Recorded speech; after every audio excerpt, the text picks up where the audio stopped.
Ok. Bueno, entonces ahora estamos grabando. Damos comienzo entonces a nuestra clase número 3, cuyo título es Aplicaciones de campo eléctrico y leyes de Gauss. Y los resultados de aprendizaje empiezan, los que están marcados en amarillo, son cosas que ya hemos visto en la clase pasada, hoy día las vamos a repasar, porque no es un tema simple, digamos, de comprender.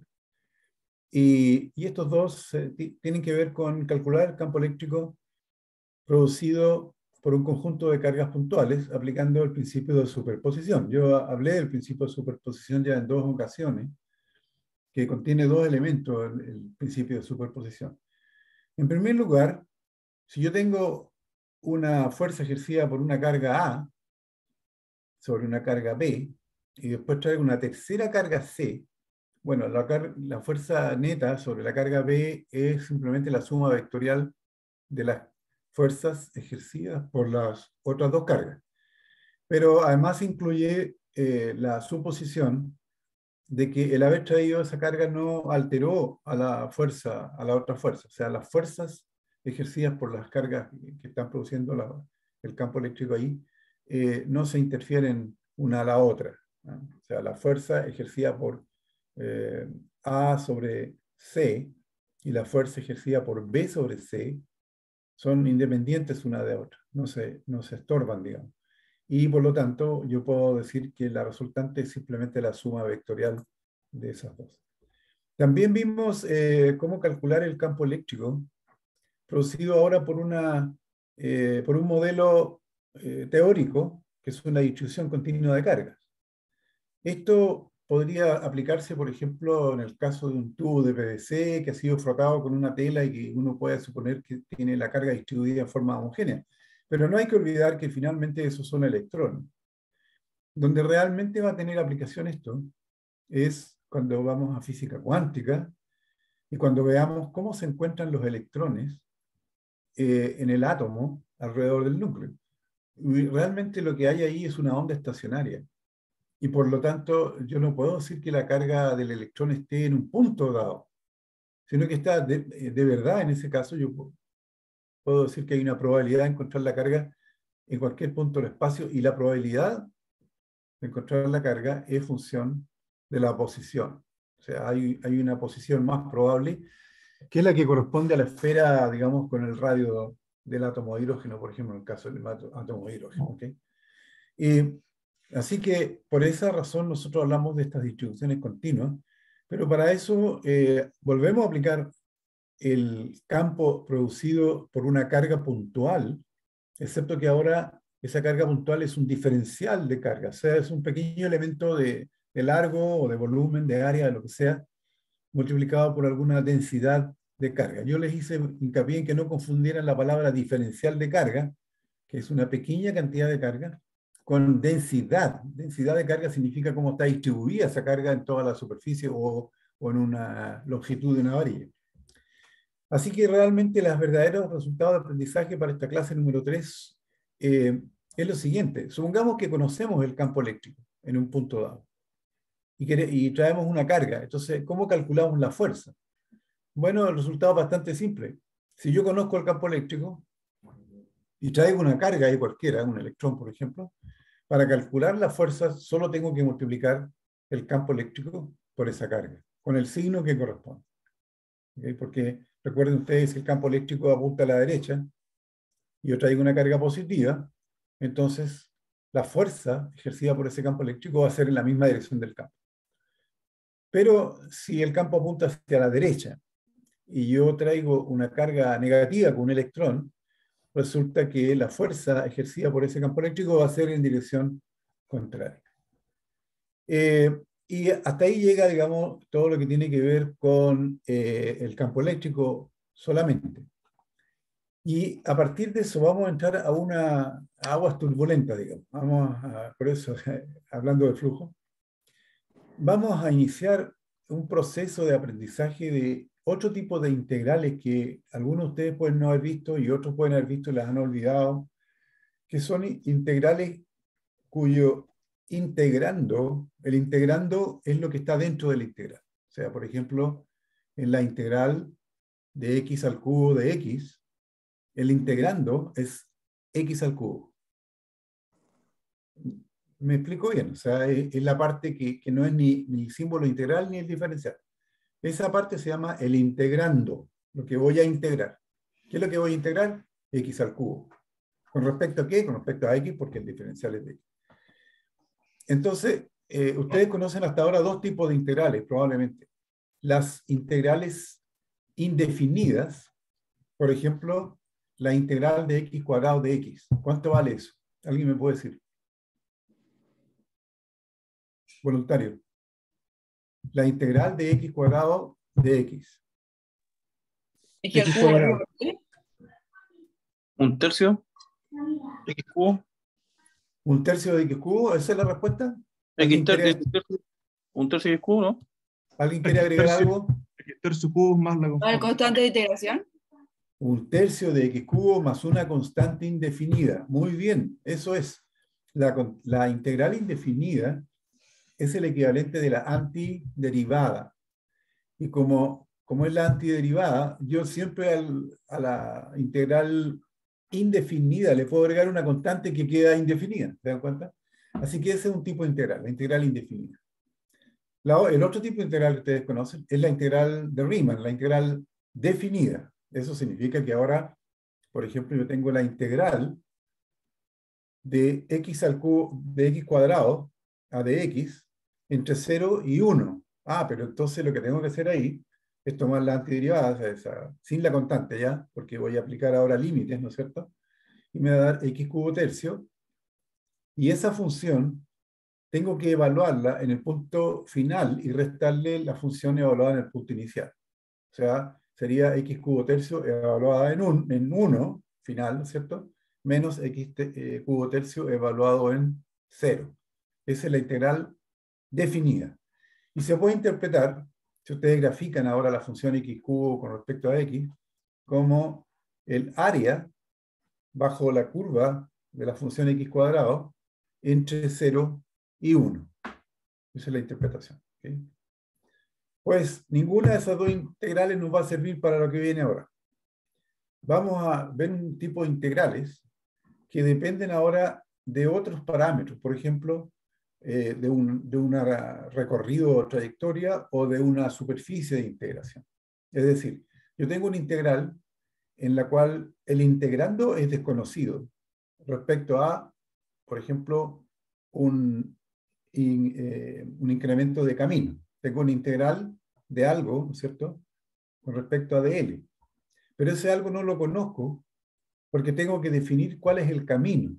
Entonces, no es lo mismo ir de A a B siguiendo una recta que siguiendo una línea curva. Imagínense, para dar un ejemplo más concreto, si yo empujo un mueble por una superficie amplia, digamos, no da lo mismo empujarlo contra el roce en línea recta que hacer un recorrido por un semicírculo, pues, porque obviamente si el camino es más largo y la superficie es más rugosa, etcétera,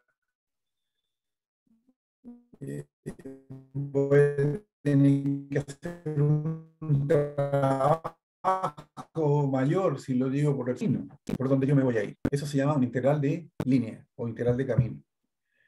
Y hay otras integrales que vamos a partir viendo hoy día, en que el integrando es desconocido hasta que no me digan en qué superficie voy a hacer esa integral. ¿Okay? Y eso lo vamos a ver en un ejemplo concreto que ustedes seguramente han visto en otros cursos de eso. El flujo viene de la vida, pasan por una superficie de un canal, por ejemplo, o de un río. Pero en realidad tiene una definición matemática mucho más amplia que se puede aplicar a cualquier campo vectorial, porque en el fondo ustedes seguramente saben que la velocidad del agua en un río no es necesariamente la misma al centro del río que en los bordes del río. De hecho, el agua va más lento. Cerca de la de los bordes y cerca del fondo que al medio. Y esto por una razón muy simple, porque hay lo que llamamos el flujo. Nosotros habría que medirlo en distintas partes, porque puede estar pasando más agua por el medio que por los lados, digamos, porque la velocidad, mayor velocidad también pasa más agua. Y por lo tanto, para calcular el flujo de agua en la superficie a través de una superficie de control, digamos, puesta en alguna zona del río, yo tendría que poner varios medidores. Lo vamos a ver en detalle después. Y por lo tanto, el flujo de agua va a ser el resultado de una integral.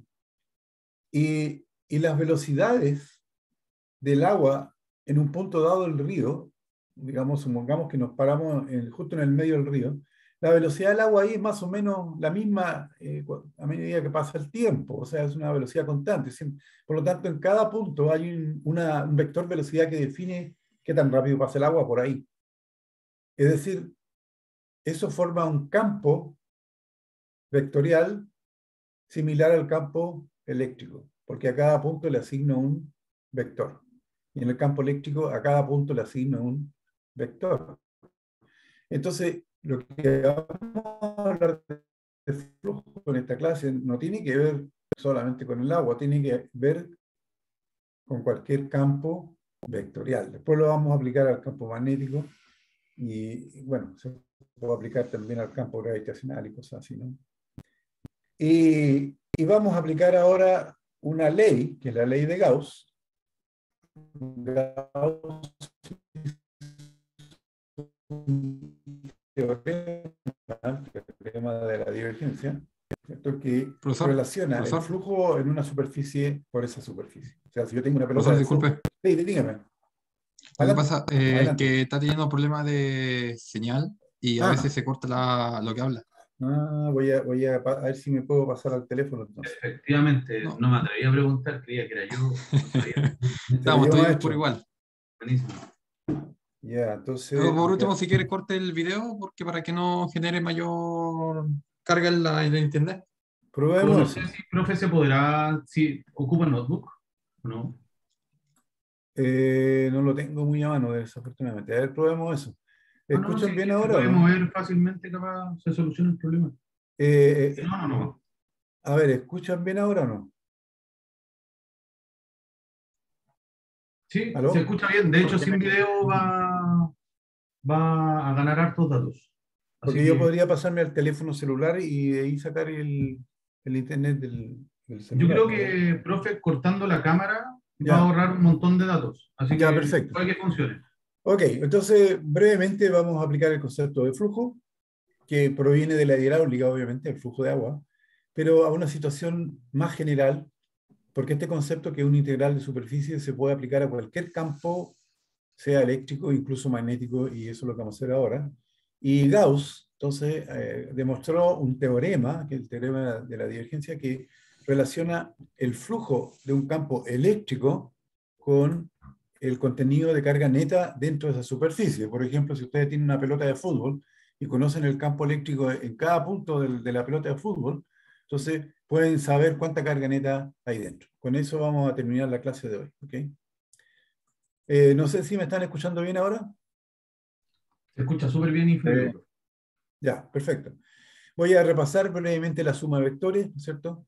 La estrategia siempre es dibujar un buen diagrama de cuerpo libre. Si ustedes conocen los datos de las fuerzas, por ejemplo, aquí hay tres. Aquí hay tres cargas, la carga 1, la 2 y la 3. Y sus cargas están dadas en función de la carga elemental. Por ejemplo, la carga Q1 son equivalente a la carga de 5 electrones, pero positivo. La carga Q2 son como 5 veces la carga elemental, pero negativa. Y la carga Q3 es menos 3e, ¿cierto? Entonces, lo primero que uno hace es construir un diagrama de flujo y ve más o menos para dónde está apuntando cada fuerza. La fuerza F2 apunta hacia la carga Q2 porque es una carga negativa. Así que si yo coloco una carga de prueba aquí, va a ser atraída hacia acá. El campo eléctrico apunta hacia acá. Lo mismo pasa con la carga Q3. En cambio, la carga Q1 es positiva, por lo tanto el campo va a ser hacia allá. Y después calculamos las magnitudes de la fuerza. En este caso estoy hablando de la fuerza, pero esto aplica igual al campo eléctrico. y sabemos que el campo eléctrico producido, por ejemplo, por esta carga, Q sub 1, en el punto donde se encuentra esta carga de acá, el campo eléctrico vale 1 partido por 4 pi epsilon 0, multiplicado por el valor de la carga y partido por la distancia al cuadrado. La distancia al cuadrado es a cuadrado más b cuadrado por el teorema de Pitágoras. Y una vez que podemos calcular las funciones trigonométricas. Aquí necesito solamente las del ángulo θ, porque estas dos fuerzas, una está en dirección negativa del eje de la X y la otra está en dirección negativa del eje de la Y, así que estas dos fuerzas F3 y F2 solamente tienen una componente. Esta va a llevar el menos I tongo y esta va a llevar el menos J tongo.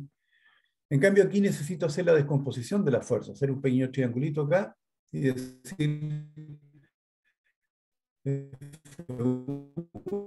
no la voy a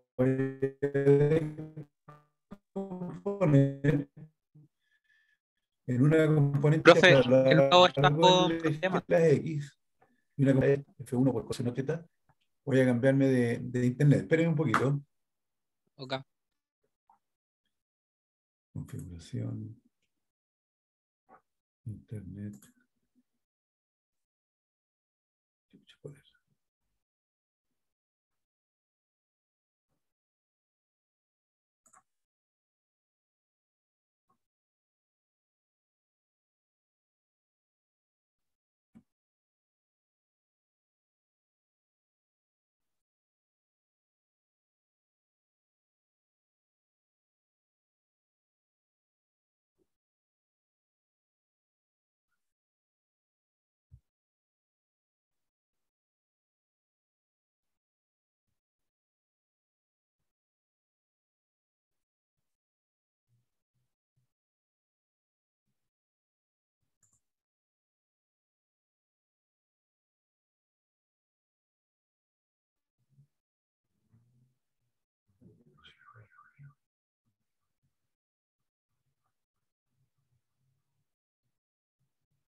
No sé si me escuchan ahora,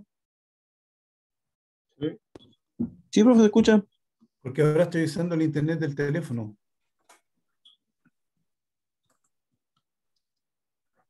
Se escucha, profe. Ya, perfecto. Entonces vamos a compartir. Vamos a compartir.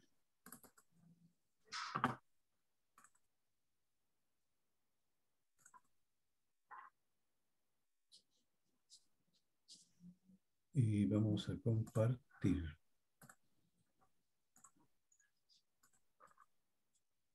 ¿Pueden ver ahora la presentación?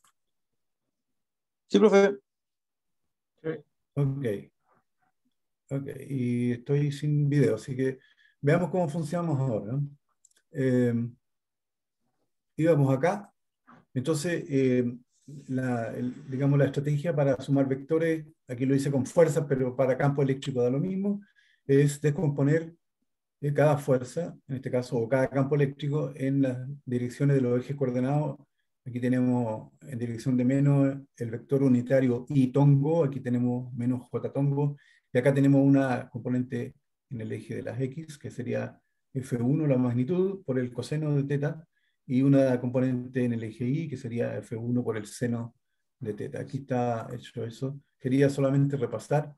Aquí están las magnitudes. Observen que las magnitudes, la magnitud de un vector siempre es una cantidad positiva por definición. No lleva signos, entonces aquí arriba hay que poner los valores absolutos de las cargas. Se fijan, los signos los pueden poner a dedo, digamos.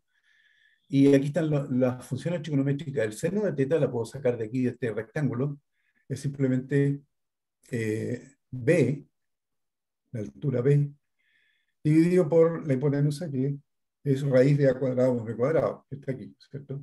Y el coseno es el cateto adyacente dividido por la hipotenusa y me da A partido por raíz de A cuadrado más B cuadrado. Así que finalmente F1 es el F1 el que queremos nosotros descomponer.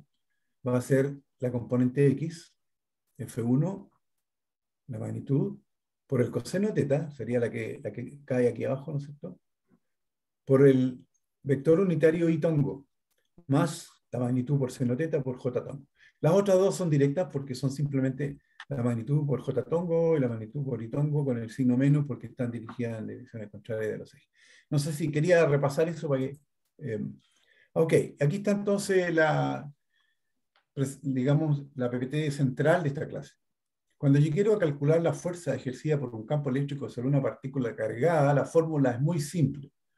La fuerza ejercida por un campo eléctrico sobre la carga Q es el producto de la carga con el signo que le corresponde y multiplicado por el campo eléctrico. Así de simple. O sea, calcular el campo fue complicado, porque había que aplicar superposición, había que integrar, qué sé yo. Pero una vez que uno conoce el campo en un punto dado, calcular la fuerza es trivial. Basta con tomar el campo y multiplicarlo por esta carga, esta nueva carga. Recuerden, ya la carga de prueba ya no existe, ¿no es cierto? En donde la carga Q debe llevar el signo que le corresponde. O sea, digamos, es menos 5i, entonces menos 5i por el vector unitario. ¿Alguien puede recordarme cuáles son las unidades del campo eléctrico? ¿Alguien se acuerda? Levanten la mano para saber. Nadie levanta la mano. O no saben levantar la mano. Newton ¿Alguien se acuerda? Newton partido Coulomb, profe. Newton partido por Coulomb, dijiste, por Coulomb. Coulomb. Es. Newton partido por Coulomb, exactamente, es unidad de fuerza partido por la unidad de carga eléctrica. Ok, así que esta es la parte más importante. ¿Cómo vamos a calcular la fuerza que ejerce el campo eléctrico sobre una carga? Bueno, hay que conocer el campo eléctrico en ese punto y multiplicarlo por la carga. Súper fácil, directo. En cambio, para calcular el campo eléctrico en un punto dado, ahí tengo que hacer, no sé si son cargas puntuales, hacer la sumatoria vectorial, si son una distribución continua de carga, como era una varilla con carga, por ejemplo, tuvimos que integrar un DL, un lambda DL, y cuando era una superficie, entonces era una densidad superficial de carga, etc. Pero calcular la fuerza, una vez que conoce el campo, ya es trivial. Muy bien. A ver, veamos entonces, por ejemplo, aquí hay varios... aquí hay dibujadas las líneas de campo eléctrico. No sé si pudieron hacer este ejercicio en el taller. Estas son la forma que tiene más o menos el campo, las líneas de campo eléctrico de un dipolo eléctrico. Aquí tenemos más Q al lado derecho y menos Q al lado izquierdo. Y yo les digo algunas pistas de cómo hacer la cosa. Primero, bien cerquita de la carga, las líneas como que salen en la dirección radial. ¿Se fijan? Aquí en este caso entran, porque es carga negativa. Entran radialmente a la carga. Y acá, cerca de la carga positiva, las líneas salen radialmente. Por supuesto, no dibujé la parte de abajo. ¿Por qué no dibujé la parte de abajo?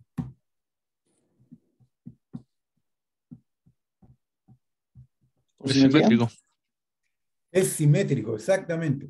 O sea, esta línea tiene su espejo aquí abajo. Así que es totalmente simétrico. Después determinamos que si nos paramos en cualquier punto de este eje vertical que hay aquí, el campo eléctrico ahí tiene que ser horizontal, fíjense, apuntando hacia la izquierda, hacia allá. Por lo tanto, todas las líneas de campo pasan aquí en forma perpendicular a este eje vertical. Y en cualquier otra parte, por ejemplo, aquí esta línea como que quisiera partir radial, pero no puede porque empieza a sentir la atracción, la carga de prueba, empieza a sentir la atracción de acá, entonces esta línea se empieza a enchuecar aquí, de manera de pasar horizontal aquí, se enchueca aquí y entra acá. Muy bien. Si yo tengo una carga Q1 en ese punto, entonces en ese punto el campo, la fuerza ejercida por el campo del dipolo en ese punto sobre la carga Q1 apunta hacia acá. Y en cambio, sobre la carga Q2, curiosamente, el campo apunta hacia allá, pero la fuerza apunta hacia acá. ¿Qué podemos deducir entonces de la carga Q2?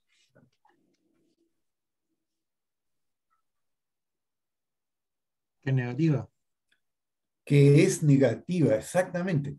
Acuérdense entonces que la fuerza ejercida por un campo eléctrico sobre una carga positiva apunta en la misma dirección que el campo.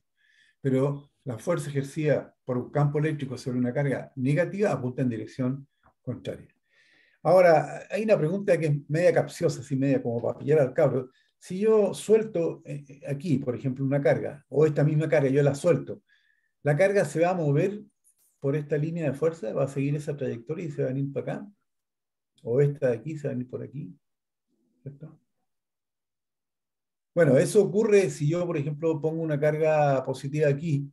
Seguro que la trayectoria va a ser una línea recta, porque ahí sabemos que el campo eléctrico va a ser siempre en línea recta, ¿no es cierto? Y si coloco una carga positiva aquí, la carga va a venir para acá y se va a ir a pegar allá. Pero la pregunta es, en esta parte, en esta región, donde las líneas de campo eléctrico son curvas, si yo coloco la carga Q sub 2 y la dejo ir, ¿se va a seguir como trayectoria a la línea de fuerza o no? ¿Quién me puede contestar a eso? La respuesta está de abajo.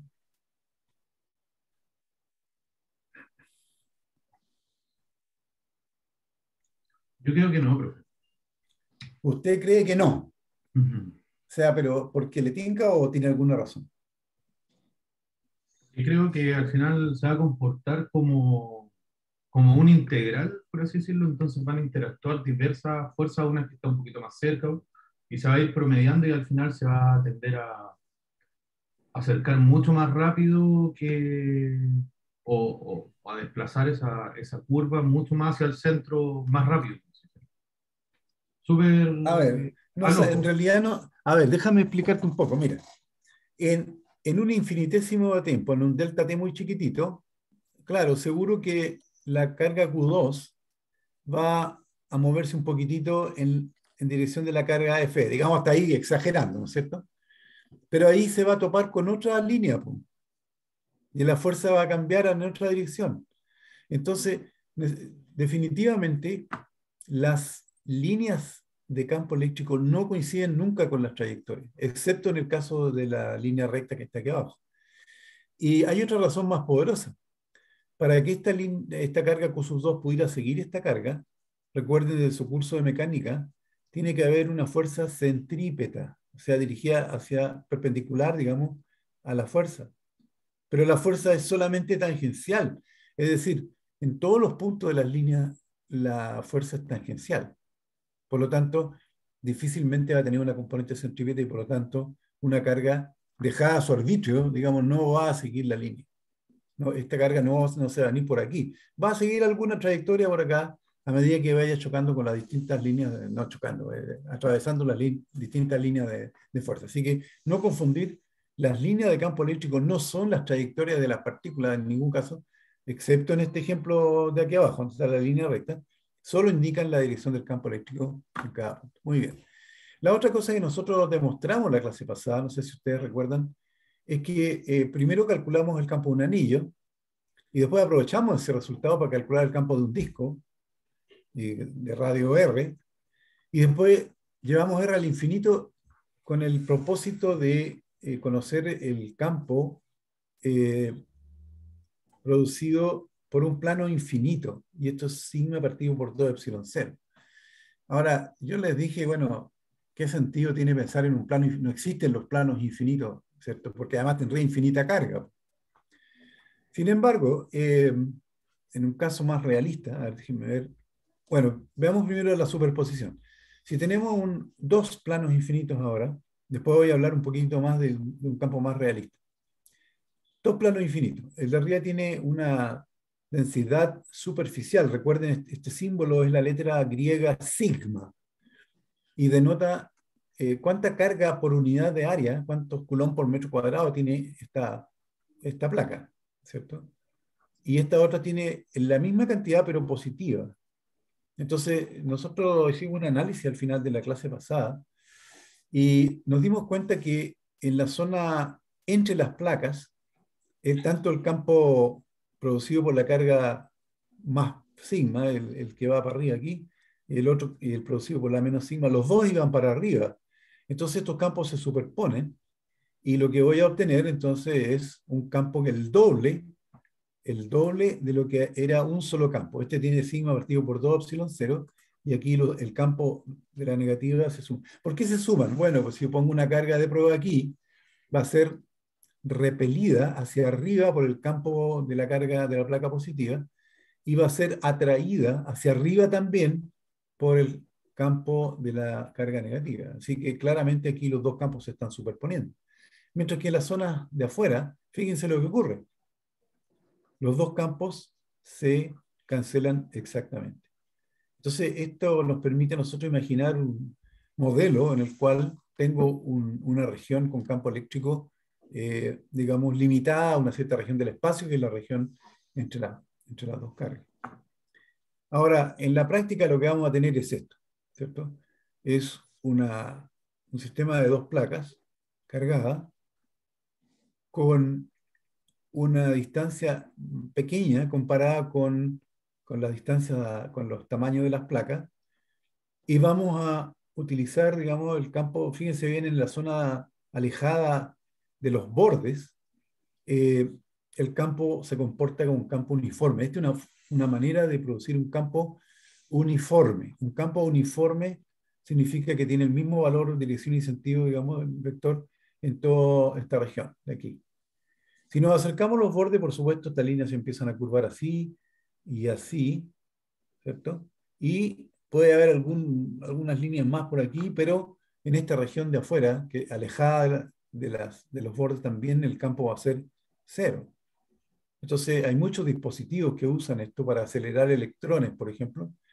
Una de las placas aquí se puede calentar al rojo, de manera que los electrones tengan más facilidad para salir, son acelerados, y cuando van a llegar a esta placa, en realidad la de arriba no es una placa, sino que es una rejilla, una especie, una malla muy fina, y los electrones pueden pasar de largo, porque una vez que pasan de largo, aquí son acelerados, pasan de largo, y aquí se encuentran con la región de campo cero, y tengo un hermoso cañón que dispara electrones, que es exactamente lo que necesito para hacer funcionar un tubo de rayos catódicos, que era la antigua televisión, esas pesadas que tenían un tremendo tubo. Yo no sé si alguien tiene alguna todavía en la casa, porque ya esas no sirven, ni siquiera reciben la señal de alta definición. No sé si alguien las ha visto alguna vez. Yo crecí con esa. ¿Usted ha visto alguna? Yo crecí con esa. Ah, usted creció con esa, ya. Y no había control remoto, había que pararse para cambiar los canales. Había que pararse, darle vuelta con la mano. Claro. Ok, entonces, como pueden ver, el modelo de dos placas infinitas, que obviamente físicamente no tiene sentido porque no hay placas infinitas, sí puede ser aplicado para un modelo más realista cuando la distancia es pequeña comparada con los tamaños de las placas. Y yo puedo entonces utilizar el modelo como si estas placas fueran infinitas, porque estoy lejos de los bordes y por lo tanto tengo un campo eléctrico aquí que conozco la dirección, va de la placa positiva hacia la negativa, conozco el valor, es simplemente sigma, o sea, el valor absoluto de la carga en una de las placas, y dividido por la constante universal de epsilon 0. Muy bien. Entonces ahora lo que queremos ver es lo siguiente. Supongan que tienen un electrón aquí y ustedes lo sueltan. Aquí, lo dejan, está en reposo y lo dejan ir. ¿Qué va a hacer? Primera pregunta, ¿para dónde va a partir este electrón? ¿A la izquierda, a la derecha, arriba, abajo, hacia adentro de la figura o hacia afuera de la figura? ¿Quién quiere apostar?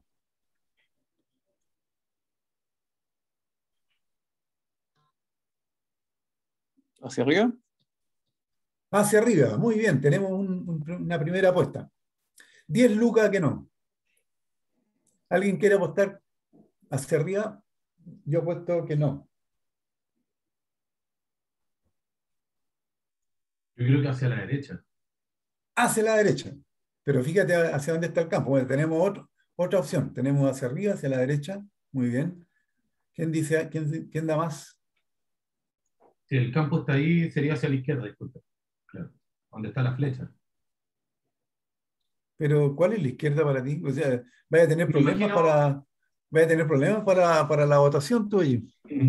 Claro. Es que si el campo va en una dirección, la fuerza resultante es perpendicular. ¿Quién te dijo eso? ¿De dónde sacaste eso? ¿O Si yo no? acabo... Pero mira, qué bueno que lo hayas dicho, ¿ah? Porque mira, ¿qué es lo que te dije yo con respecto a la dirección de la fuerza? Eso, pues. Fíjate que la fuerza es el vector azul. Miremos primero esta carga, Q1, en que está el campo hacia acá, azul, perdón, el campo el rojo, y la fuerza también está en esa dirección. No son perpendiculares, po. ¿De dónde sacaste que eran perpendiculares? La verdad, no sé por qué lo voy así. Mira, Sí, que estoy voy a, confundiendo. no, está muy bien que lo hayas dicho, porque que la primera vez que uno se encuentra con esto, uno se queda plop, pum. Entonces, vuelvo otra vez a esta transparencia aquí. Se me cayó el carnet de nuevo, a esta PPT. La fuerza, el vector fuerza, es igual al vector campo multiplicado por un escalar. El escalar no le puede cambiar la dirección al vector. Aún, el único caso es el signo de este escalar de aquí.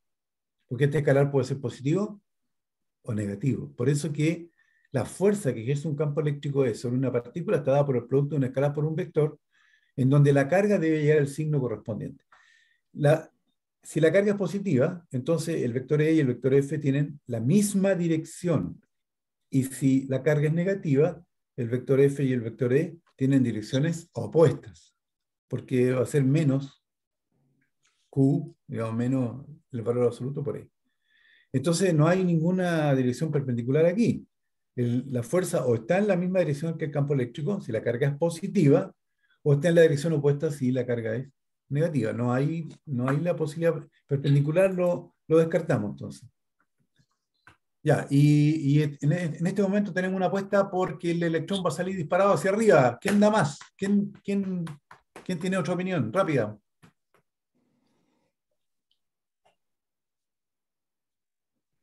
¿20 que está quieto? No sé.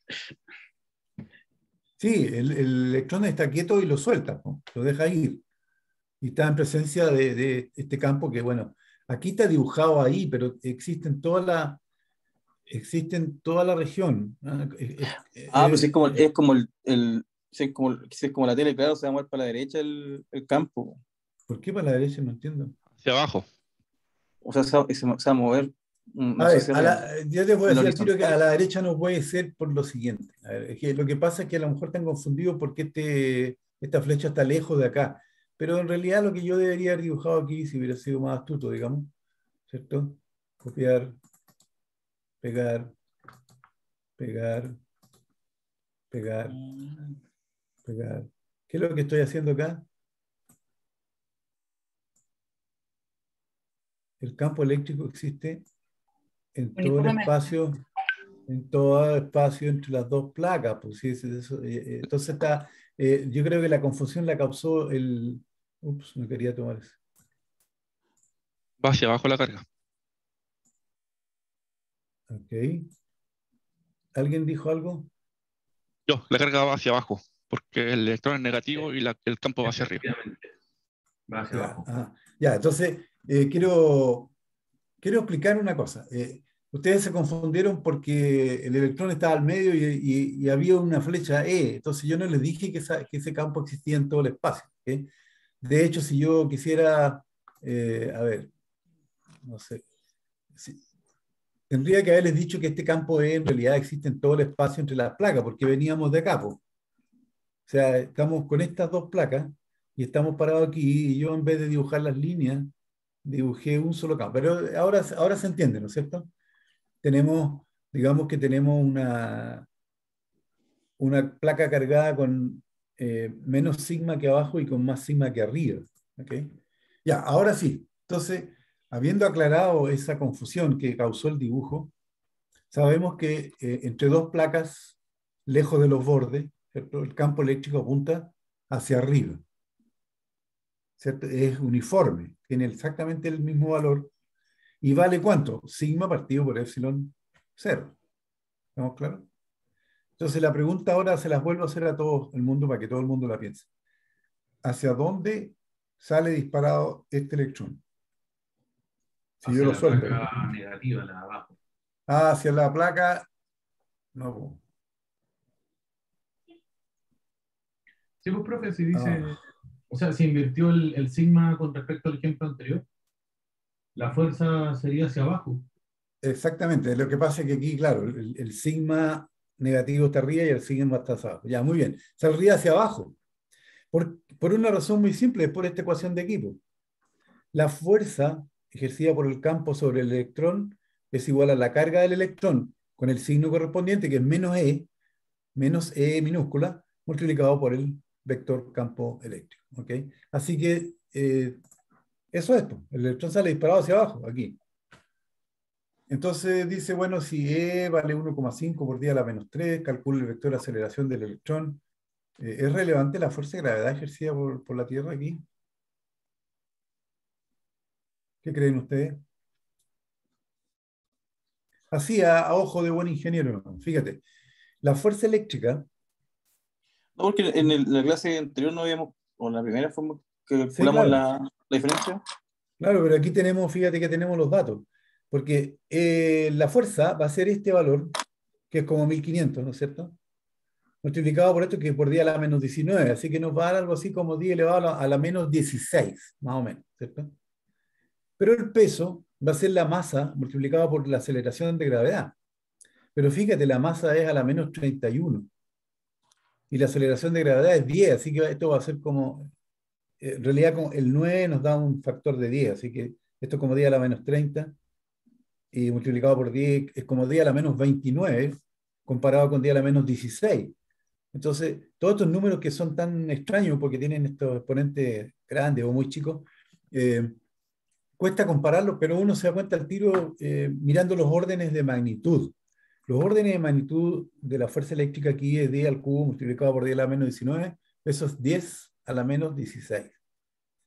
En cambio, el orden de magnitud de la fuerza gravitacional es la masa del electrón, que es 10 a la menos 31 por 9, eso es como 10 a la menos 30 más o menos, ¿cierto? Y multiplicado por la aceleración de gravedad, que es 9,8, 10, eso sí que da 10 a la menos 29. De 10 a la 29 a 10 a la 16, oye, hay como 13 órdenes de magnitud de diferencia, así que la gravedad no juega ningún rol en el movimiento del electrón. ¿Y cuál sería la aceleración? No sé si está preguntado aquí abajo. ¿Cuál sería la aceleración de ese? ¿Cómo calcularía yo la aceleración de esta cosa que está aquí? Y a la fuerza Acuérdense, le dividimos la masa. la fuerza la dividimos por la masa. Así que primero calculo la fuerza. Es 1,5 por 10 a la 3 J, porque está para arriba, ¿cierto? La multiplico por... Ahora, este E que aparece aquí no es la carga del electrón, es el valor absoluto de la carga elemental. La carga del electrón es menos E. Así que la fuerza va a ser el producto de esta cantidad por esta cantidad y va a ser hacia abajo.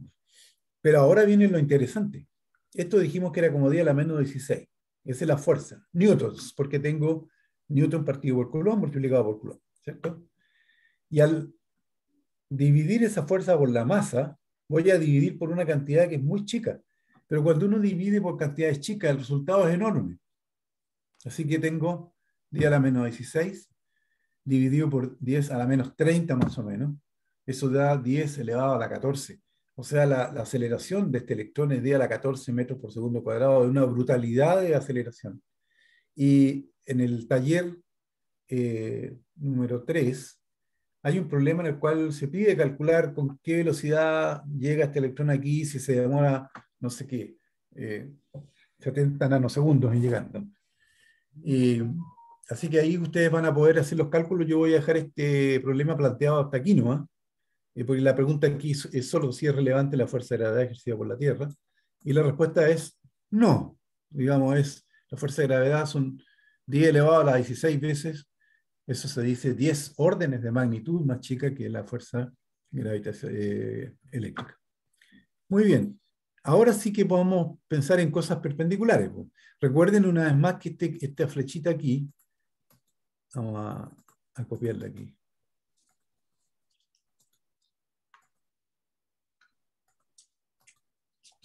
Recuerden que la flecha que dibujé ahí representa en realidad un solo valor del campo, pero que este campo existe en todo el espacio, porque estamos hablando de... Oh, no quería hacer eso. Estamos hablando eh, de un campo entre dos placas paralelas, el campo es uniforme, en este caso está apuntando hacia arriba, así que la carga negativa está arriba, ¿cierto? Ahí. Y yo creo que ahí queda más claro, ¿no? Para las futuras generaciones, que no se produzca la confusión esa. Ahí. Vamos a salvar esto para que después quede listo ahí. Okay. Muy bien. Aquí lo único que se pide es escribir las ecuaciones para la velocidad y la posición del electrón en función del tiempo mientras se encuentra dentro del campo eléctrico y antes de chocar con alguna de las placas. ¿Es relevante la fuerza de gravedad? No, ya sabemos que no.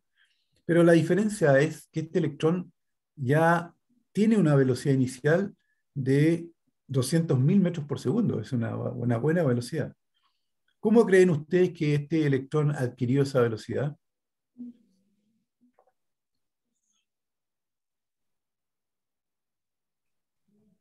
¿Cómo podría haber hecho yo para que este electrón adquiriera esta velocidad?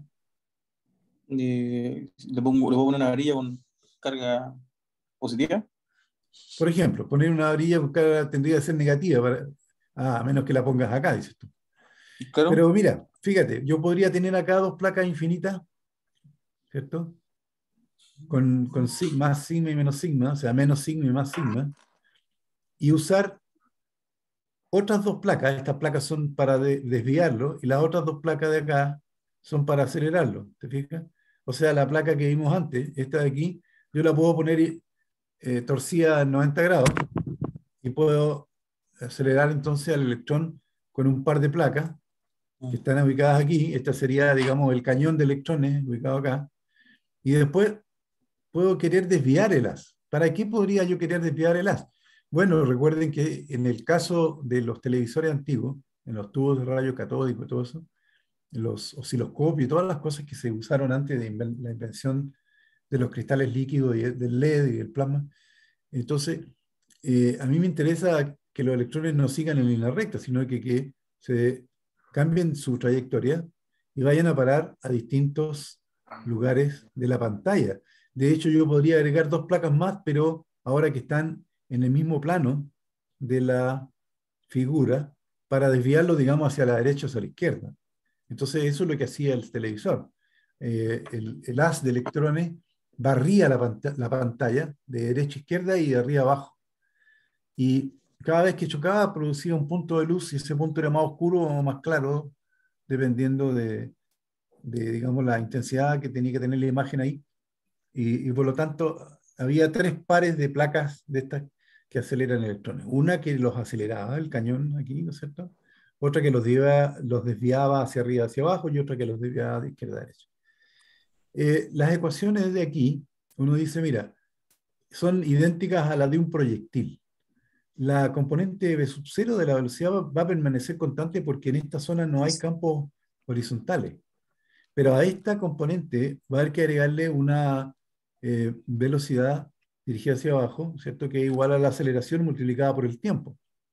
Así que la velocidad sería P sub 0, esta velocidad horizontal, multiplicado por I tongo, más 0, porque no tiene velocidad vertical, ¿cierto? En este caso sería menos la carga del electrón por el campo eléctrico partido por la masa, que es la aceleración, multiplicado por el tiempo. Y ahí tenemos la ecuación de la velocidad. Y lo mismo se puede hacer con la posición, que es bueno, I sub 0 más B sub 0t más un medio de AT cuadrado. Son exactamente las mismas ecuaciones de un proyectil, siempre y cuando la velocidad no sea muy alta. Así que eso también hay un problema en el taller para que ustedes lo revisen mañana. Son las 8 en este momento, así que es buen momento de parar por unos 10 minutos para que tomen un descanso, porque ahora viene la parte más dura de la clase, que es el flujo. Así que voy a dejar de grabar para que voy a pausar la grabación. Pausar, listo. Dar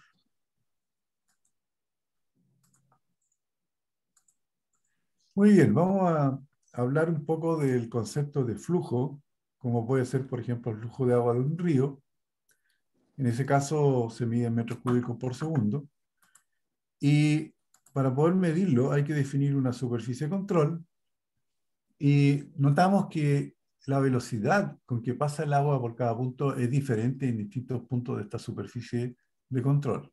Entonces, para poder medir el caudal, podemos dividir la superficie de control en elementos más pequeños, de manera de que yo puedo definir un único vector de velocidad para cada elemento. Por ejemplo, este cuadradito de color amarillo tiene un vector de velocidad v.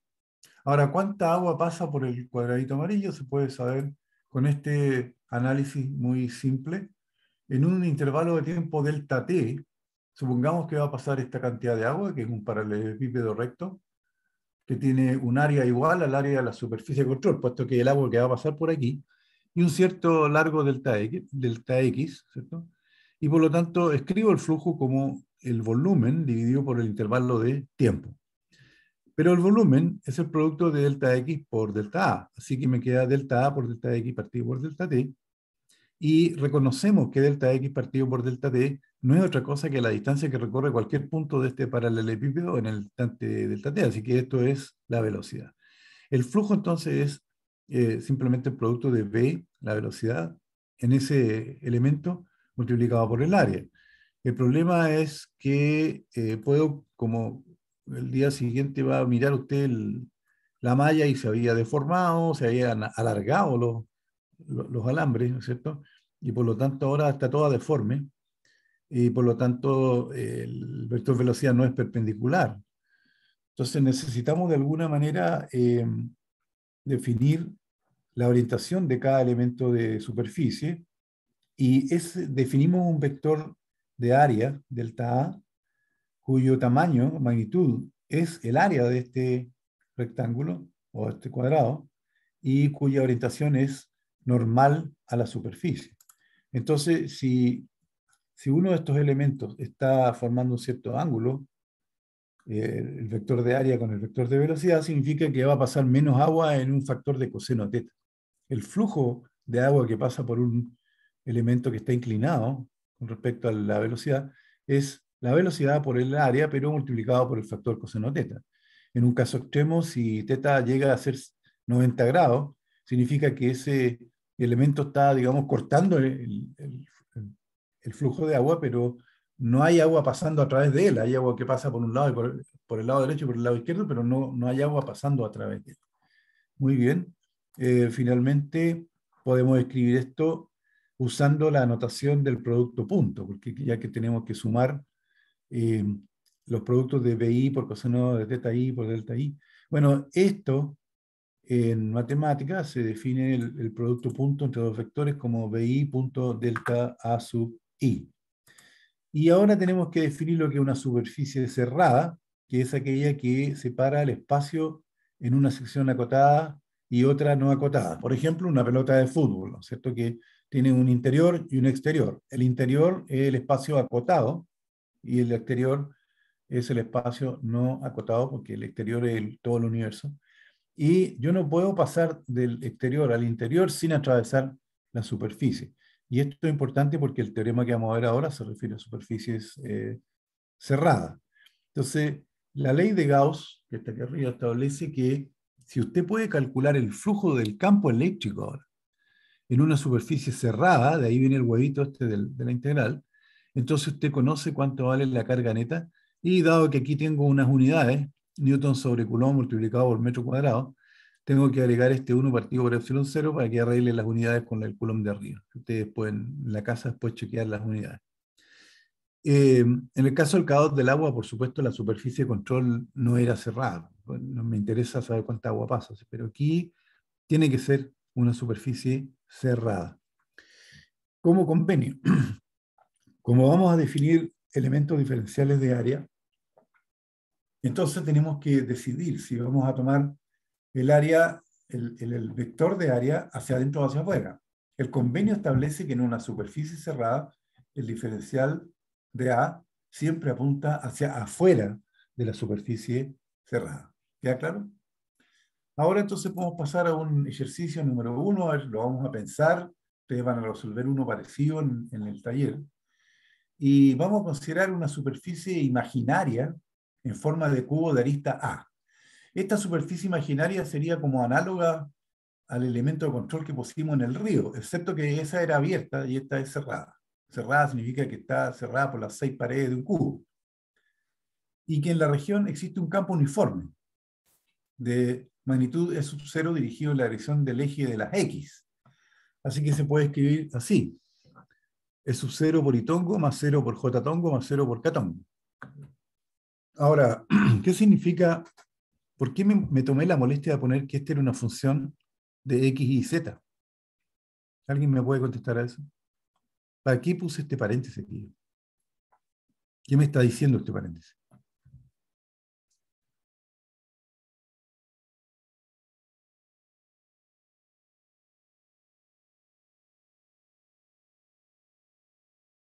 Cuando ustedes ponen una función de X, ¿qué significa eso?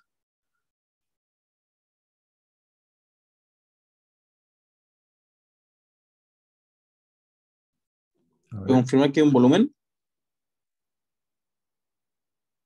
No, no está relacionado con el cubo. Esto, acuérdense que el cubo es una superficie imaginaria que vamos a usar, pero aquí estoy definiendo el campo eléctrico, ¿cierto?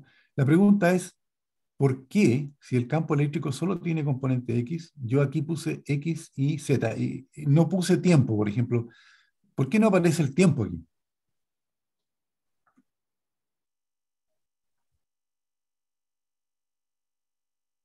Podría haberlo puesto, de hecho podría haberlo puesto, porque estamos considerando situaciones estáticas que no dependen del tiempo, por eso no la puse. O sea, el tiempo no es una variable relevante para este problema. ¿Okay? Después, más adelante, podría hacerlo. Pero cuando usted pone f de x y z, significa que esta función se puede evaluar en cualquier punto x y z del espacio. ¿Me entienden?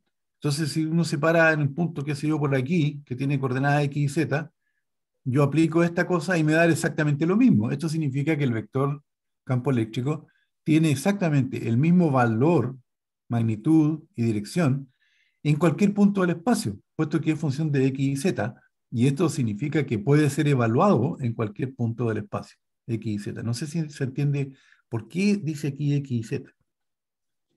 Pues yo podría haber obviado, si hubiera dicho solamente función de x, bueno, significa que no puedo evaluarlo en un i distinto de cero o algo así, no. Así que siempre vamos a indicar nosotros que estamos en la tridimensionalidad, o sea, estamos un vector que existe en todo el espacio, pero que tiene el mismo valor en todos los puntos del espacio, en este caso. Entonces, lo primero que les voy a pedir, y aquí sí que vamos a ir un ratito a ver, tenemos tiempo. Quiero que me escriban, bueno, el que dice, identifique la dirección de los vectores de A en cada una de las 6 caras del cubo. Y yo les pediría en las salas que ustedes me escriban el vector de A. ¿Por qué lo pueden describir? Bueno, eh, el valor va a ser un elemento de A sin la flecha, ¿no es cierto?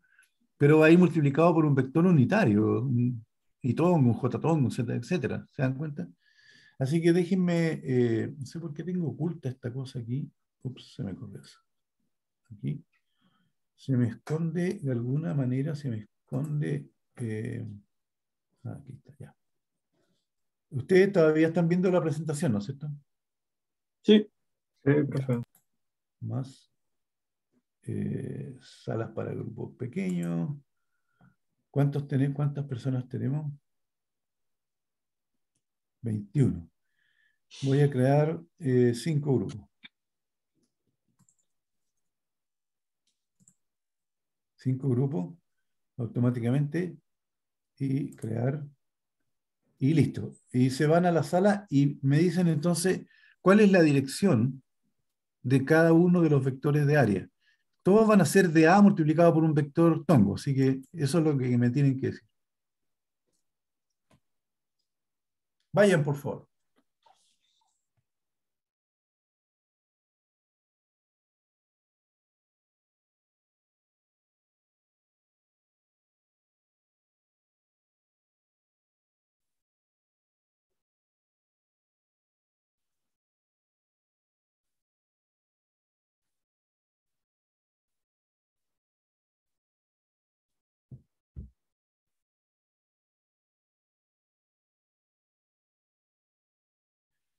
Ignacio Espinosa, no has entrado. Iván Díaz, no ha entrado. Catalina Lagos, ya. Faltan hay dos personas que no han entrado. ¿Qué pasa con ellos?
Ok, estamos todos de vuelta, todavía están volviendo.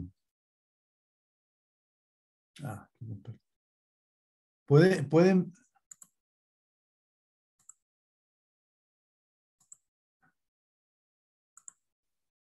Atención, ¿me están escuchando? Sí, profesor, se escucha. Ya. ¿Y están viendo la presentación? Sí, profe. Ya. Entonces, mire, fíjense bien aquí, esta cosa no es tan complicada. ¿Aló? ¿Aló?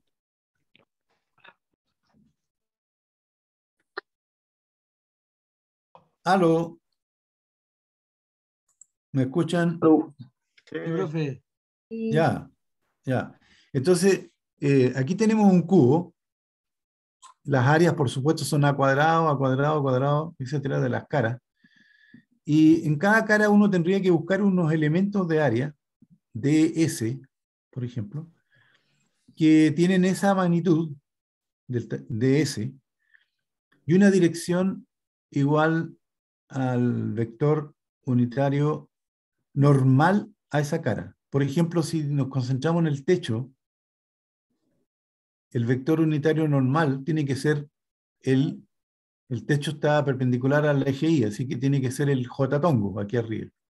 Y recuerden el convenio de que los elementos de superficie siempre van hacia afuera de la superficie cerrada. Tenemos en el techo, nuestro elemento de área es de A, J tongo, hacia arriba. Sin embargo, el campo eléctrico está en la dirección Y. Así que si yo multiplico para calcular el flujo aquí, ese elemento de área por el campo eléctrico me va a dar dA, J tongo, ¿cierto? Por E, por I tongo. Pero I tongo y J tongo forman un ángulo de 90 grados. El coseno del ángulo entre los dos vectores va a ser 0, porque forman 90 grados. Coseno de 90 grados es 0, ¿cierto? Correcto.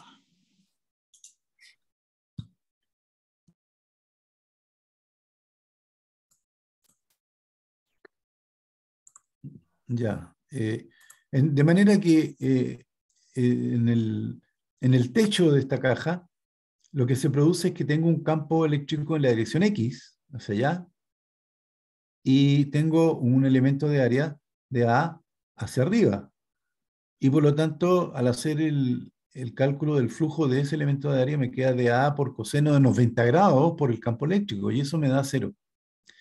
Así que el techo no contribuye en nada porque el coseno del ángulo es 0, y el ángulo es 90 grados. Pero lo mismo ocurre en esta cara que está al lado derecho, digamos, del cubo, porque ahí la superficie, el elemento superficie tiene un vector unitario que apunta en la dirección de z, más k. Y el campo eléctrico también está en dirección x, así que el ángulo nuevamente es 90 grados, por lo tanto el coseno es 0. Y lo mismo va a pasar en la otra cara y en el piso. Así que las cuatro caras que son, digamos, cuyos vectores son perpendiculares al campo eléctrico no contribuyen porque el coseno de 90 grados vale 0. Nos va quedando la tapa que está en azul oscuro, aquí, y su compañero que está al fondo, ¿cierto? Allá. Y aquí en este caso el campo eléctrico va hacia el eje X positivo, hacia allá. Sin embargo, el elemento de superficie, recuerden que va siempre hacia afuera del cubo. Hacia afuera del cubo significa que aquí nuestro vector de área va a ir hacia la dirección negativa del eje X. Entonces tengo dA por menos I tongo, y el campo en cambio es E sub 0 por I tongo. Entonces lo que tengo aquí es un ángulo de 180 grados entre el elemento de A y el campo eléctrico. ¿Se fijan? Entonces el flujo a través de esta cara vale E sub 0 de A, integrado, por supuesto, se me va a dar E sub 0 multiplicado por el área total, porque es uniforme, no hay que hacer ningún integral en realidad, con signo negativo. Pero en cambio en la cara opuesta, tanto el campo eléctrico como el elemento superficie van en la misma dirección, ambos en la dirección positiva de X. Por lo tanto, ahí el flujo vale positivo, E sub 0 A. De manera que la contribución al flujo de la cara azul oscuro que está aquí con la cara opuesta se cancelan mutuamente. En consecuencia, el flujo total del campo eléctrico para la superficie cerrada, formada por el cubo, vale exactamente 0. ¿qué podemos concluir? Bueno, si nosotros volvemos a la ley de Gauss, ¿cierto? Dice que si el flujo es cero, entonces la carga neta encerrada tiene que ser cero. Hemos concluido entonces que en este caso, el campo eléctrico uniforme en dirección X y un cubo no tiene, digamos, flujo resultante, el flujo es cero, por lo tanto no tiene carga neta encerrada. Ahora, supongamos que esto es una caja de cartón y está con aire dentro. Significa que cuando digo que la carga neta es cero, ¿significa que no hay partículas cargadas en el interior de la caja? ¿Quién puede comentar eso?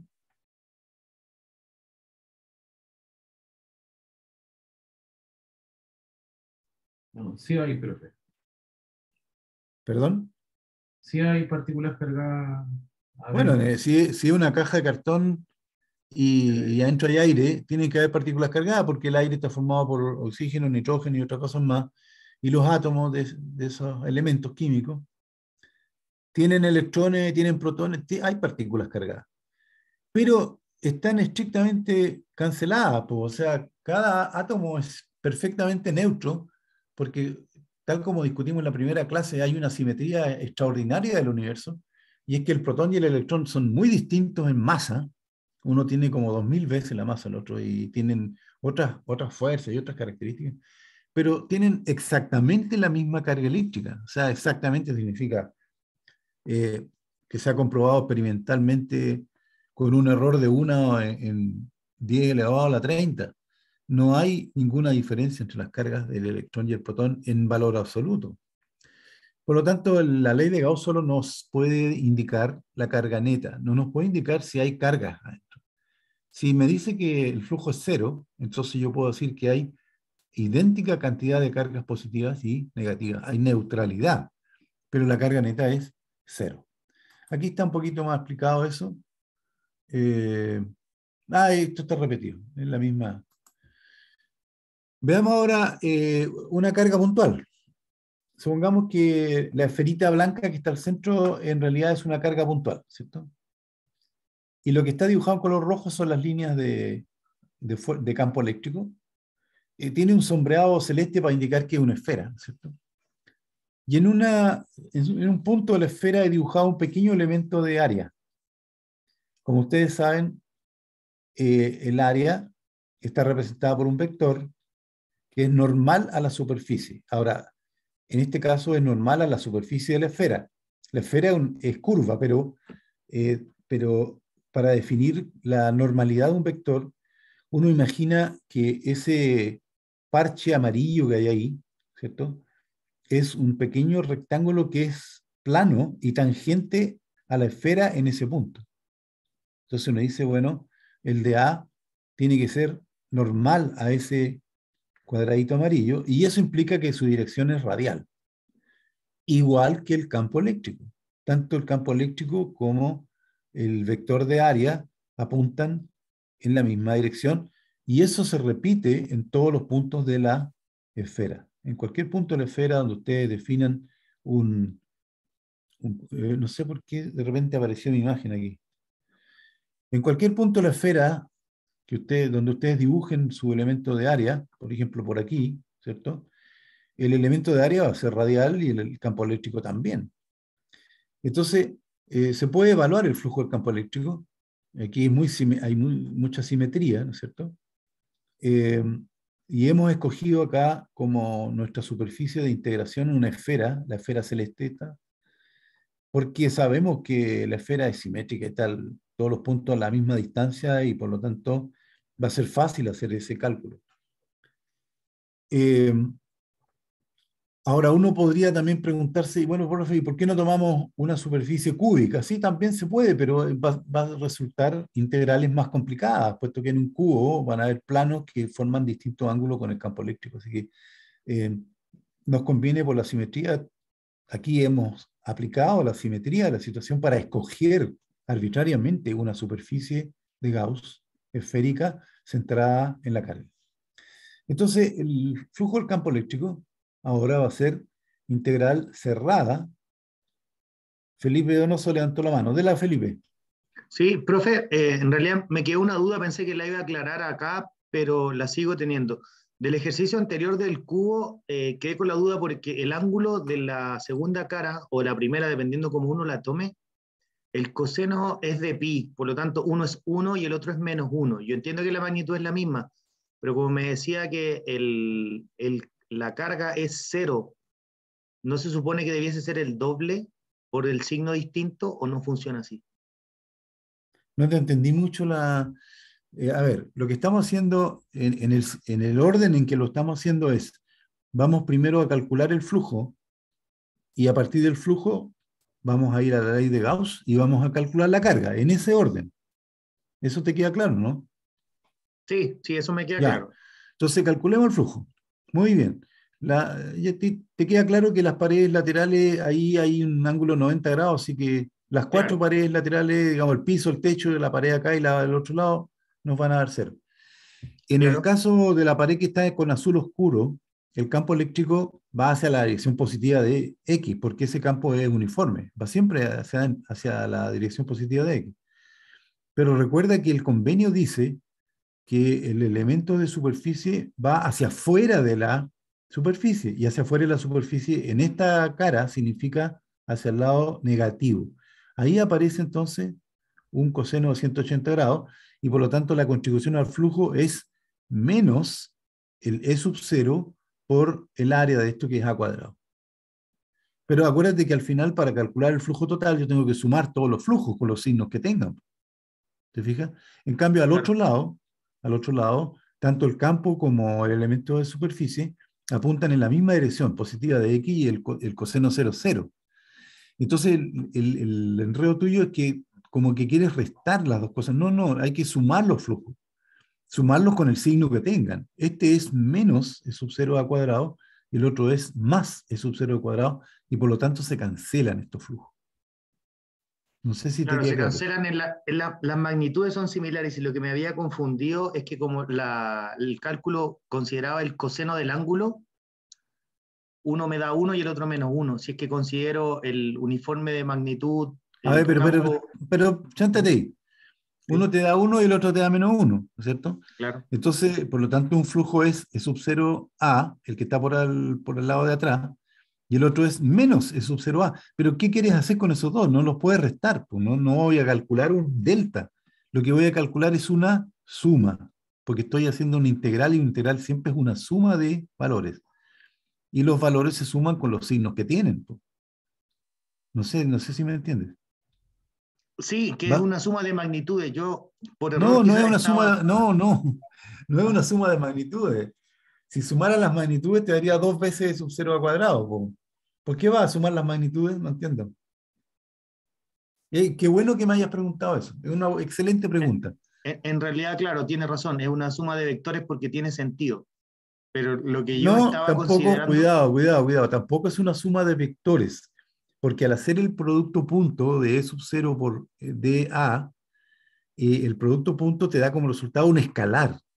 ¿Te fijas? Así que el flujo, la contribución al flujo de cada cara, es una cantidad escalar que puede tener un signo. Y en este caso, el flujo de la cara azul oscuro tiene un signo negativo, y el otro flujo tiene un signo positivo. Pero lo que te está faltando ahora es que esas dos cosas hay que, entre comillas, sumarlas algebraicamente, sumarlas algebraicamente, o sea, con los signos que tienen. Cuando tú haces álgebra, dice 2 más menos 3 es igual a 2 menos 3 menos 1, ¿no es cierto? Porque estás sumando. No sé si me entiendes. No es que estés restando.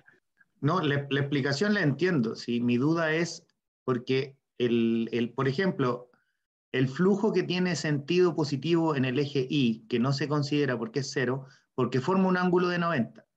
Al Claro. formar un ángulo de 90, el coseno de ese ángulo es 0. Entiendo Correcto. que ese es el sentido del por qué no se considera. Claro que sí. Tomando siempre en cuenta que la región del campo eléctrico es positivo hacia el sentido de la X. Exactamente. Entonces, cuando yo tomo el sentido de salida hacia el menos y tongo, el ángulo que me forma con el campo eléctrico es pi, y eso es coseno de pi y es menos 1. Esa es mi duda. Exactamente. Hasta ahí estamos totalmente de acuerdo. El coseno de pi es menos 1, exactamente. Entonces, ahora ya me perdí cuál era tu duda, porque acuérdate que aquí no sé si vieron que cambié de PPT, ¿cierto? Lo que hay que integrar es el campo eléctrico, el coseno del ángulo y el de A. ¿Estamos?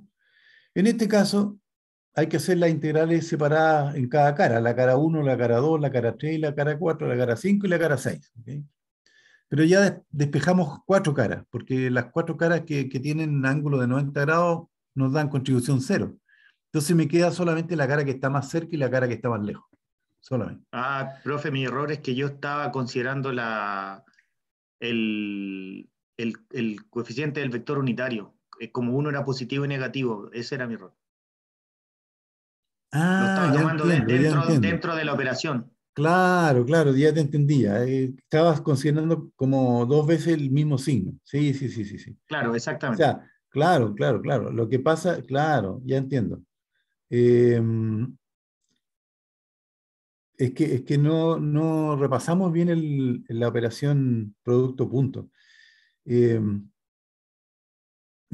estos casos, lo mejor es simplemente hacerlo sin los vectores unitarios, porque, o si quieres hazlo con el vector unitario, haz lo mismo, porque te va a dar i tongo multiplicado por menos i tongo y eso te da menos 1. ¿Te das cuenta? De cualquier manera que lo hagas te tiene que dar lo mismo, pero no puedes considerar las dos cosas. O sea, si Ese haces... es mi problema. Ese fue Ya, mi problema, claro. Ahora lo entiendo. ya. O sea, miren, para el resto del curso, lo hicimos de una manera y su compañero lo hizo de otra, y él como que las mezcló las dos, no sé. Una manera de hacer el producto punto es multiplicar las componentes por los vectores unitarios, y entonces i punto i vale 1 y i punto menos i vale menos 1. Y él lo hizo así. Pero si ya lo hizo así, ya no tiene que considerar el coseno del ángulo, porque ya está considerado cuando nosotros decimos que i por menos i da menos 1. Ya ahí está metido el coseno ya, po. Ya está listo ya. Así que hiciste como que 2 veces la misma cosa. Entonces volvamos ahora a este caso de acá. Y acá tenemos un caso diferente al del cubo, porque en cualquier punto que yo me pare, fíjense bien, la dirección del campo y la dirección del vector de área va a ser siempre la misma. No importa dónde me pare, siempre va a ser ambos para afuera, ambos para afuera, ambos para afuera. Así que en esta definición que está aquí abajo, hay varias cosas que son constantes. En primer lugar, el ángulo entre el campo y el vector de área es 0 grados. No solamente en este elemento, sino que en cualquier elemento que usted separe. Se separa por aquí, por ejemplo, el campo está para allá y el de A también está para allá. ¿Se fija? ¿Y cuánto vale el ángulo? 0 grados. Se para por aquí abajo, el campo va para abajo y el vector de área también va para abajo. ¿Cuánto vale el ángulo? 0 grados. Entonces el coseno vale 1. Entonces, dada la gran simetría, este caso es distinto al cubo, porque no me complico la vida con el coseno del ángulo, porque el coseno del ángulo vale exactamente 1 para todos los elementos de superficie de la esfera. Y por lo tanto... Disculpe interrumpirlo. Disculpe interrumpirlo, profe. Entonces, ¿Ya? en ese caso quedaría como e por 4pi r cuadrado. A eso iba, justamente. El coseno es 1, sale para afuera, el campo sale para afuera, ¿cierto? Y lo que está diciendo su compañero es que, bueno, entonces lo único que queda dentro del integral es el diferencial de área. Y la integral del diferencial de área sobre todo el área de la esfera es 4pi r cuadrado, exactamente. Exactamente, muy bien. Te adelantaste, pero voy a repetir para que todos los compañeros les quede claro. Hay que evaluar esta integral. ¿Dónde la voy a evaluar? En la superficie de una esfera concéntrica de radio R, ¿no es cierto?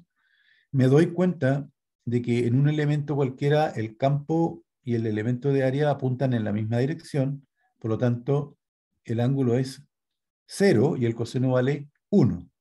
Y eso se repite para cualquier otro elemento. Siempre el coseno vale 1 en cualquier parte que me pare de la esfera. Entonces este 1, este coseno θ, lo puedo sacar para fuera del integral como 1 nomás. Y como además sabemos nosotros que el campo eléctrico es igual a 1 partido por 4pi epsilon 0 por la carga partido por R cuadrado. Entonces, dado que esta esfera es concéntrica con la carga, todos los puntos de la superficie están a la misma distancia R. Y por lo tanto, el campo eléctrico también puede salir fuera de la integral. Y lo único que me va a quedar entonces va a ser la integral del diferencial de área. Pero eso es el área de la esfera. Y si mal no recuerdan ustedes, si mal no recuerdo yo, el área de la esfera es 4pi R cuadrado. El resultado del flujo entonces es el producto del E, que es constante, ¿no?, en todos los puntos de esta esfera, 1 partido por 4pi epsilon 0, la carga partido por el radio al cuadrado, multiplicado por 4pi R cuadrado, y ustedes pueden ver que el R cuadrado se va a simplificar, ¿no es cierto?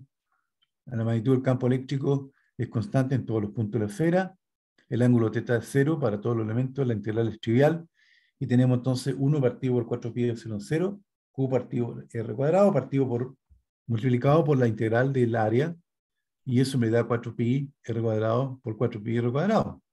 Y ven ustedes lo que pasa. Queda Q partido por epsilon 0.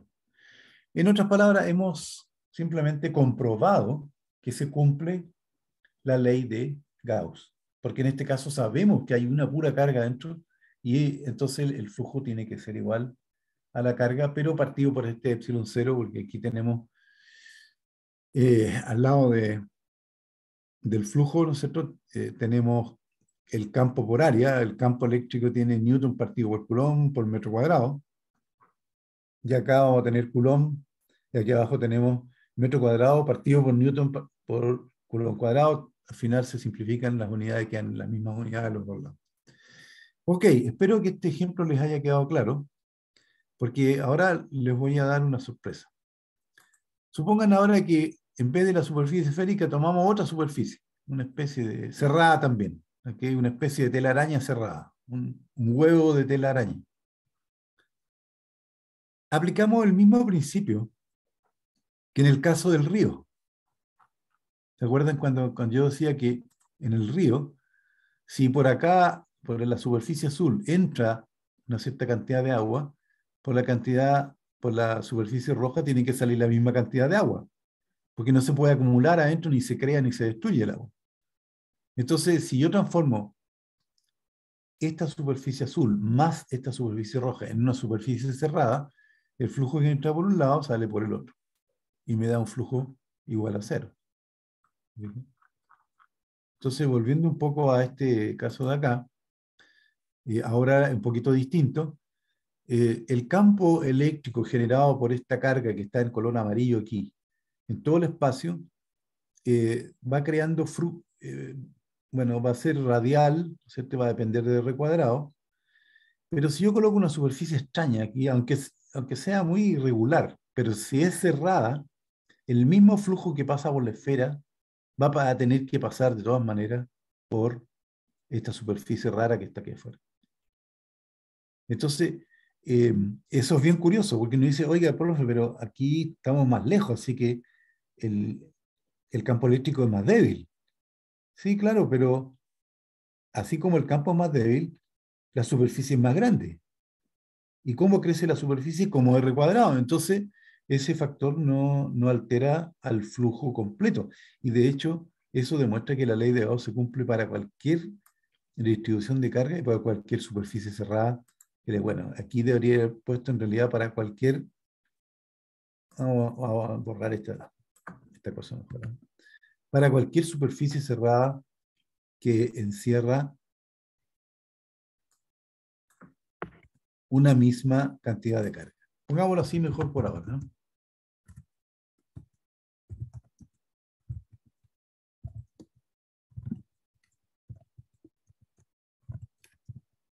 Neta. Entonces, fíjense que lo que hicimos para la esfera fue comprobar la ley de Gauss, pero ahora aplicando el mismo principio del río, de que el flujo que pasa por una tiene que pasar por el otro, hemos probado que en realidad el resultado de la ley de Gauss es mucho más general que los casos de simetría. Es válido también para una superficie irregular, siempre y cuando dentro de esa superficie irregular esté la misma cantidad de carga neta que en la esfera. ¿Hay alguna pregunta al respecto? Muy Profe, bien. Sí, entiendo la carga neta, claro, si no le sumo carga debiese ser la misma, pero para el diferencial de área sería distinto. los diferenciales de área van a ser absolutamente distintos, pues. Van a apuntar en distintas direcciones, los cosenos van a ser distintos, el tamaño del diferencial va a ser distinto. Pero lo curioso es que aplicando el mismo principio del río, el flujo sigue siendo el mismo que que el flujo calculado en la esfera. Claro, y ahí sería una forma de calcular el diferencial de área. Claro, exactamente. Ahora, esta superficie que yo te di ahí no tiene ninguna regularidad, entonces difícilmente podríamos evaluar la integral de superficie. ¿Te fijas? Pero si yo te digo, pero ¿por qué mejor no la calculo en una esfera que esté dentro y que contenga las mismas carga neta? Es la única condición. Voy a tener el mismo flujo. Entonces Claro. no necesito evaluar esa horrible superficie, evaluar el flujo ahí. Porque digo, mira, en realidad en vez de evaluar el flujo en esa superficie extraña, que tiene muchos recovecos, que no es regular, no es simétrica ni nada, voy a evaluarlo, pero en una esfera que está dentro de esa y que contiene la carga, la misma carga neta. Distinto sería el caso si al agrandar la superficie se metan otras cargas por el lado. Eso ya ahí habría que aplicar el principio de superposición y hacer otro tipo de cosas. Pero por ahora nos vamos a quedar aquí. Me gustaría ahora dejar de compartir y mostrar el taller para que vean, ustedes ya lo tienen el taller, pero quiero como comentarlo brevemente para que vean.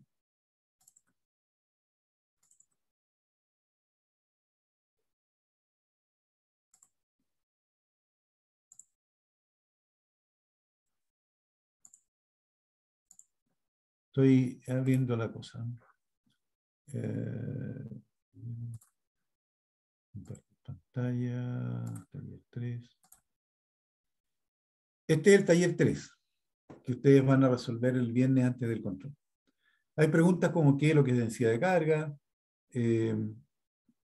usando el principio de superposición. Aquí hay dos placas paralelas, pero ahora, fíjense bien, hay casos en los cuales las densidades superficiales son distintas. Voy a agrandar un poco esto. Ahí. Hay casos con superficiales distintas. Aquí hay con dos cargas del mismo signo, etc. Aquí hay una pregunta que ya hemos discutido. Dice, en el universo no existen placas infinitas. ¿Qué utilidad puede tener calcular el campo producido por placas infinitas? Después hay un campo eléctrico que ahora, este campo no es como el de una carga puntual. Es más bien un campo raro que tiene simetría cilíndrica, pero no tiene complicación este problema porque se preguntan las unidades y se pide calcular la fuerza. Así que esto no tiene que ver con la ley de Gauss, sino que tiene que ver con cuál es la fuerza ejercida por este campo sobre una carga de prueba. Y aquí hay dos problemas que tienen que ver con electrones que son acelerados por campos eléctricos, ¿cierto? Hay uno aquí que sea el valor, aquí hay otro, etc. Aquí hay un cálculo de un flujo a través de una superficie de control. Yo me imaginé que este en realidad es como una canaleta, así, una cosa rara, y que cada número les indica la velocidad del agua en estos elementos de área triangulares que hay aquí. ¿Cuánta agua está pasando aquí? ¿Cuántos metros cúbicos están fluyendo por esta canaleta? Por supuesto, el flujo del agua, no sé si se lo imaginan, el flujo está saliendo de la figura, ¿cierto? En la dirección normal a la figura. El agua, digamos, va hacia ustedes. Entonces, y este es como un corte transversal de la canaleta, ¿okay? La canaleta es perpendicular a la pizarra. A la pizarra, no, a la pantalla. Así que eso es fácil, porque acuérdense que el flujo en este triángulo va a ser el producto de la velocidad por el área. Así que,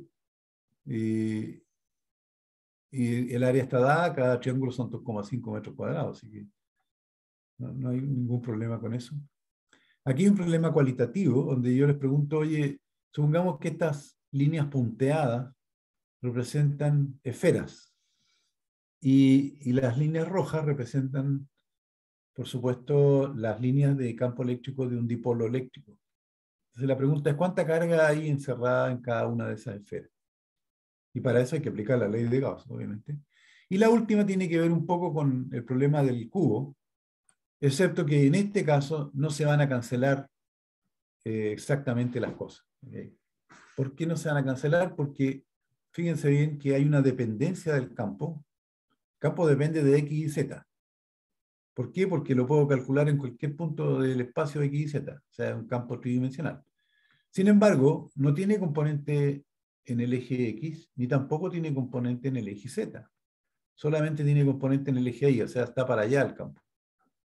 Pero tampoco tiene una magnitud constante, o sea, uniforme, sino que va variando con Y. Por ejemplo, si yo pongo Y igual 0, aquí me da coseno 0 y ahí vale sub 0.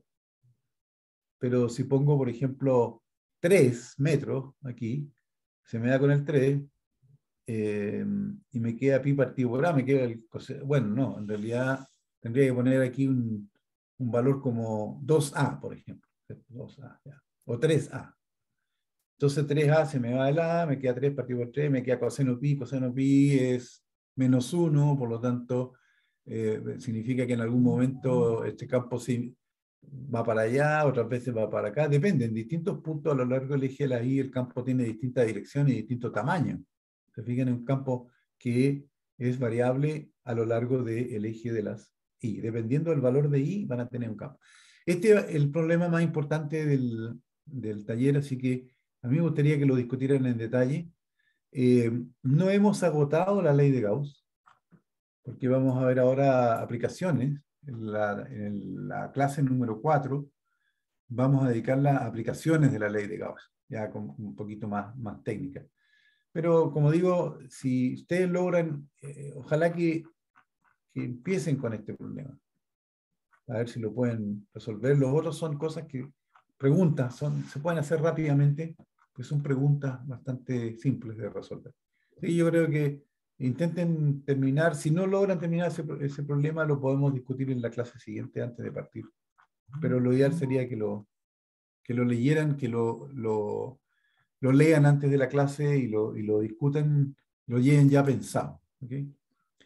Muy bien, pues. Voy a dejar de compartir.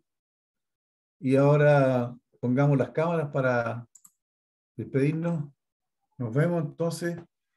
Que les vaya muy bien. Profe. Chao, chao. Que estén bien. Cuídense. Chao, profe. Chao, profe. Nos Chao. vemos. Chao, chao. Chao, chao, chao, chao. Nos vemos entonces. Nos vemos. Chau.